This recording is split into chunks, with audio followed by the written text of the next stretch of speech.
we need your help. There are a lot of kids out there that need help, and they need people to advocate on their behalf and what's best for them. I think someone should become a CASA because it's a very rewarding volunteer experience. For a child, it's very important to have that support system. One day a month to just shine a little bit of light on a child's life. Anyone can be that light in a child's life. I've been a CASA volunteer for 13 children. So I'm a busy mom of 4 kids, ages 16, 13, 11, and 2. I work full-time as a nurse, I teach nursing, and I volunteer at church. I've always known that I wanted to do something to give back to abused and neglected children to make a difference. My name is Chastity Bass. I'm a former CASA child. I met my CASA when I was 14 and I am now 25. Just having someone there that completely advocated for you and listened to your truth and wasn't worried or there for anyone other than you. I think that's the ultimate support, and that's truly what I needed as a child. Meeting your CASA child for the first time is always such a special occasion. I think about one child in particular. I talked to her foster parents for a few minutes, and then she comes out, and I make eye contact with her, and I realize that all of those nervous and anxious feelings that I have towards her, she has the same things towards me.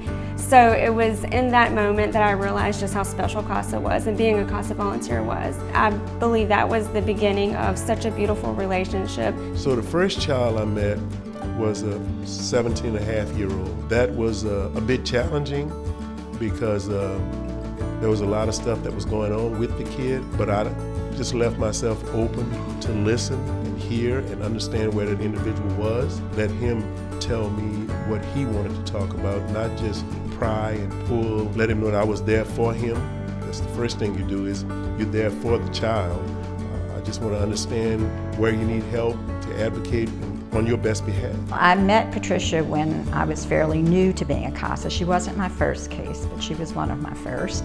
I don't remember initially meeting Miss Jan. I was very young at the time, but we've been together a long time, and it has been a very positive experience. And she was such a cute little girl. She was about 6 years old and so precious. You know, I always approach them as, you know, want to be their new best friend and, you know, try to, you know, win their confidence. And, you know, I think I would always bring her a little treat of different kinds. And we developed a relationship pretty quickly. Something that I remember most about my CASA was that she was always present, whether it was the routine monthly visits or sports. And she always brought these like little icebreakers, whether it was the little crafts to do.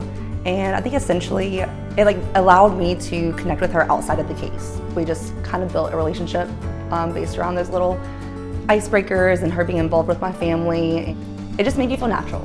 And you were able to be yourself, where you didn't feel like, you know, it was another caseworker, it was another, like just people just questioning you in such a private and like a very private time in your life.